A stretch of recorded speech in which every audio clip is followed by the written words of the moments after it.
So I got back from a road trip just the other day, and I went down to the Texas Hill Country, rode the Twisted Sisters. I'll have a video on that in a week or two once we get that completed. It'll come out on a Friday morning. But as I was preparing for this trip, and once I got back, I thought it would be beneficial to talk about some of the stuff that I take with me. It's with me on just about every road trip, and a lot of the stuff I carry with me all the time on the motorcycle if it doesn't take up too much room. But I thought we'd go through some of the lists that are the essentials for me whenever I go on a road trip. And the first one is this. This is a stop-and-go tire plug kit that it's got everything in here that you need to get you back on the road if you get something in your tire. So this one's got the mushroom-type plugs in it. So it's not the long braided plugs, but the mushroom-type plugs. So you pull the nail out of the tire. This gets inserted in, and then that mushroom portion, seals the tire from the inside, and then you trim this off on the outside. It's pretty simple to get these in, but make sure you practice with it on an old tire before you need it out on the road. But I've carried these with me. In fact, when I used to work for the airlines, I've probably had 6 flats in the entire time that I've been riding a motorcycle. 4 of them happened in 1 month. And it wasn't until I threatened to set up a camera out in the garage that those flats quit while I worked at the airline. So you tell me whether it was a coincidence or not, but I got 4 flats within a 1 month period out there in the garage where I used to work at. And I use these on a time or two to get me, going and back out on the road, either to the shop for a more permanent repair or to replace the tire. These are good if the nail is on the center portion of the tire. If it gets too far to the outside, I wouldn't really trust it, leaning, going around the corner with a plug like this. But, even on the center of the tire, a more permanent repair is going to be to remove that tire from the wheel and patch it from the inside. To me, that's as good as a brand new tire if you patch it from the inside. But I've used these as well and ridden a whole bunch of miles on them, and I've never had an issue, but take that for what it's worth. But stop and go tire plug kit. This also has CO2 in it so that you can get air in the tire.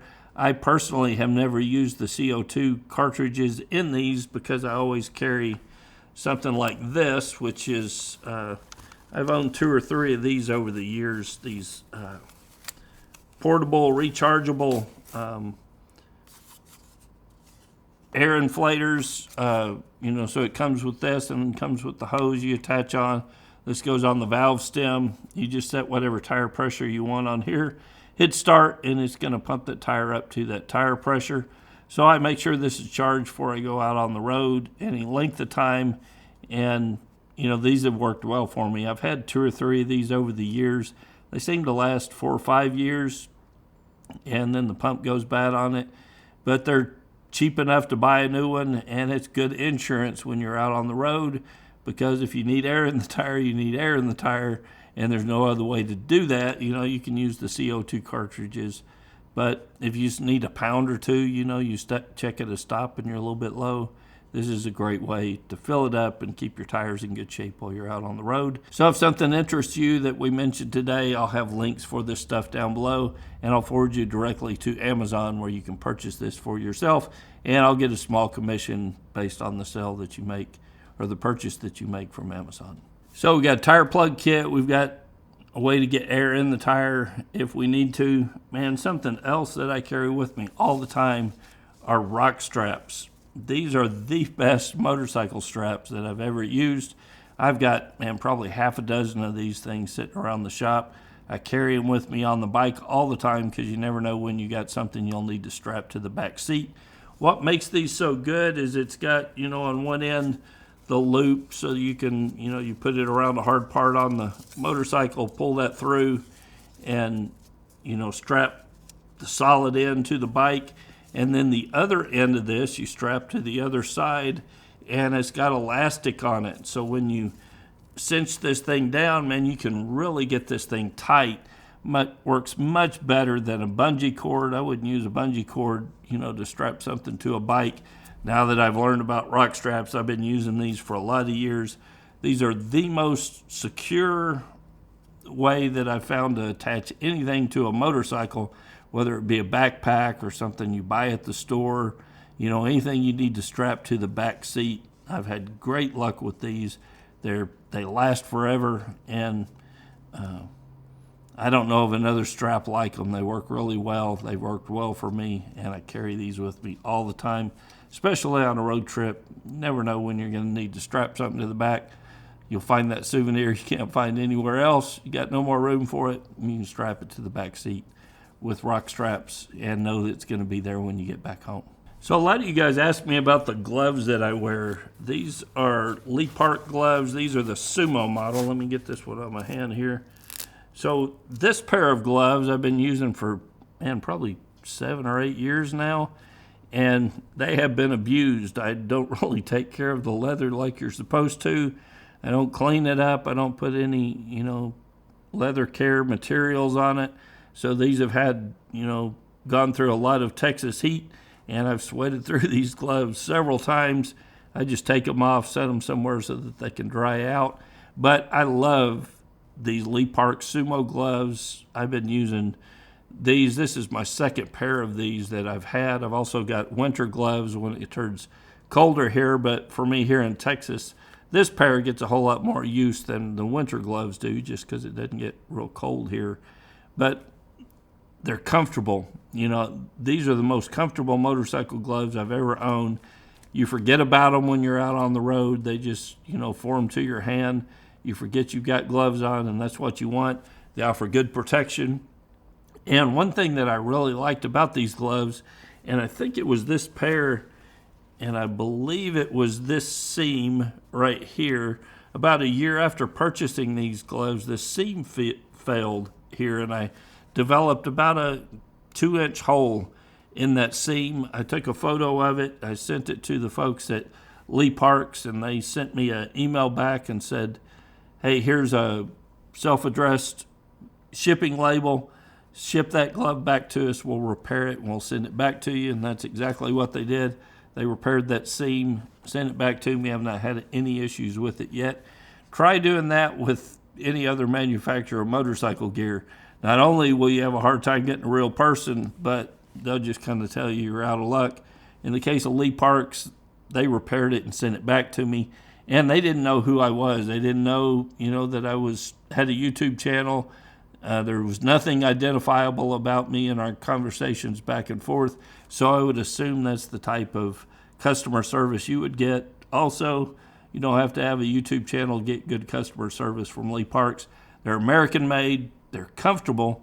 You pay for it. They're expensive, but, you know, this pair has lasted me several years, and I'll buy another pair when this pair wears out eventually. So my helmet of choice for a long time has been Shoei helmets, Shoei RF 1400, or in fact, any Shoei helmet that I've ever put on my head just fit me right. So I'm happy with Shoei. I stick with them. They make a good quality helmet, but I always wear a tinted visor like this. I have the eye that stays dilated, so it's really sensitive to bright lights and sensitive to the sun. So these dark tinted visors work best for me when I'm on a road trip. The problem with that is if you get stuck out after night and you've got this dark tinted visor on, you lose visibility real quick. So I've adapted something like this. So instead of carrying a clear visor with me, I've got a clear visor. These are a whole lot easier to throw in the saddlebag. So that's a pair of goggles. So it's got the foam around there to keep the air out, so it seals up when you've got these on. If I get stuck out at night, I just pop that visor up, throw these goggles on, and my eyes are protected. Like I said, I don't really try to ride much at night. In fact, I plan my routes around getting to my destination well before the sun sets, because I don't want to be out there while the deer are roaming around, and I just generally don't want to be riding at night unless I have to. But if I get stuck somewhere, I know I've got these in a pinch that I can throw these on, and I can keep my eyes protected, pop that visor up, and keep going down the road. So these are great to work for, you know, situations like that. Speaking of visors, something else that's in my saddlebag every time I go on a road trip and is on the shelf back there when I'm not is this. And I generally just take a towel and I wrap it around it, and I wrap it around this Plexus. Man, I can't say enough about this stuff. It keeps the bugs off your visors, so it's good for cleaning the visor up at the end of the day. Good for cleaning the windshield up. If you've got a windshield on your motorcycle, this is not going to scratch it or cause any damage to it. And it does a really good job of getting the bugs off. I use it to clean the bike up if I need to. The bike gets really dirty and, has some dust on it. I'll spray some of this on there, wipe it off with the towel, and it's good for spot cleaning the motorcycle as well. This stuff, they don't give it away either. It's a little bit expensive, but I always have this on hand. It's the best thing that I've found for cleaning the visor safely, cleaning the windshield of the motorcycle, and also spot cleaning the bike when you're out on the road. So for me, another essential when you're on a road trip is rain gear. These are Frogg Toggs. I bought these. They have the built branding on it, so I bought these at Cycle Gear. I'm not a brand loyalist when it comes to rain gear. To me, if it keeps me dry, it keeps me dry. And these have worked well for me. What I do want whenever I'm purchasing rain gear is something that will go over my riding jacket.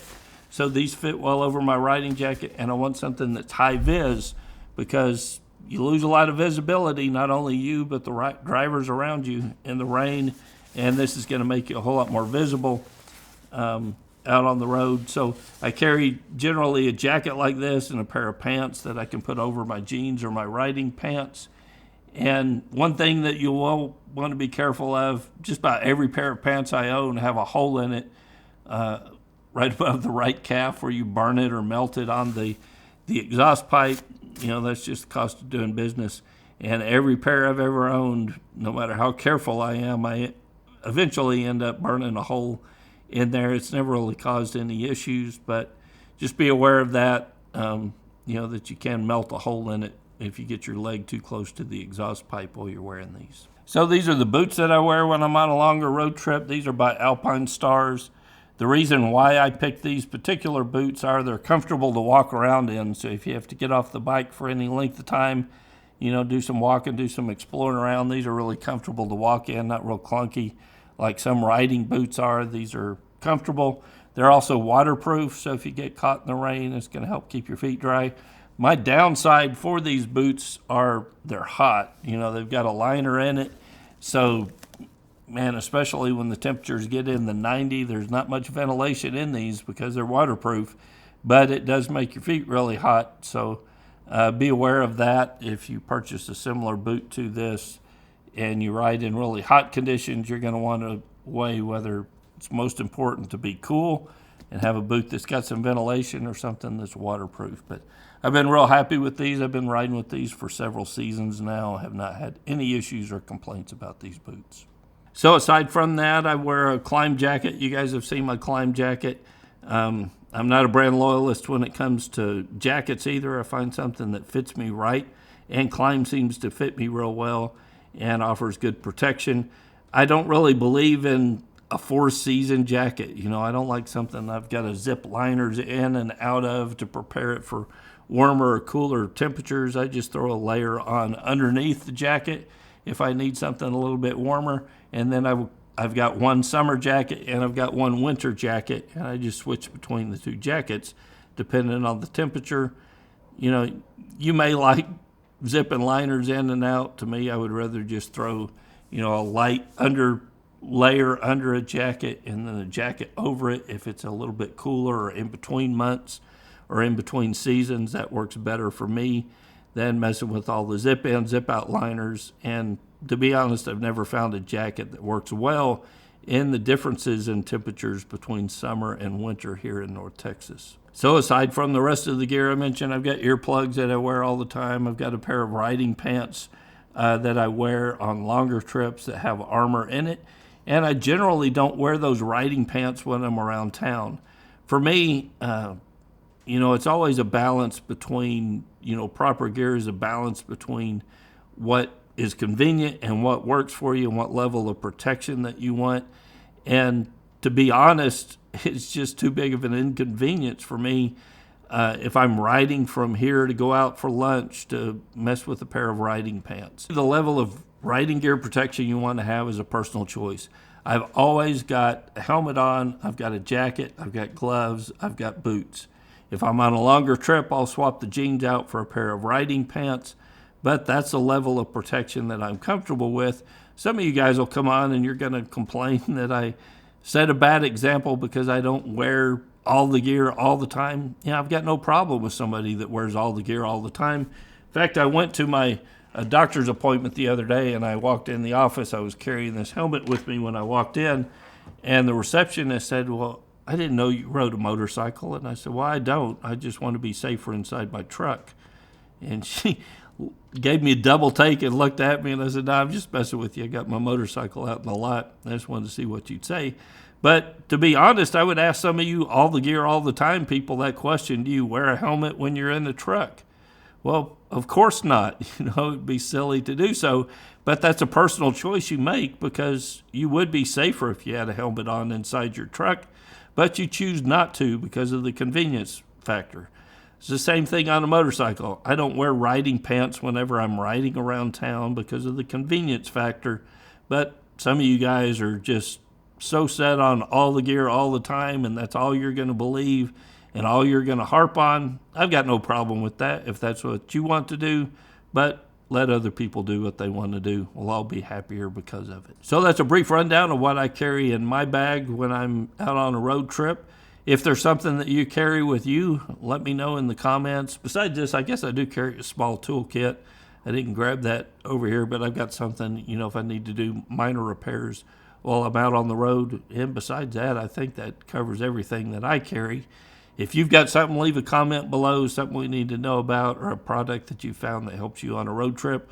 Leave a comment below and tell us about it. Until next week, guys, it's Kevin with MCrider, and I'll see you on the road.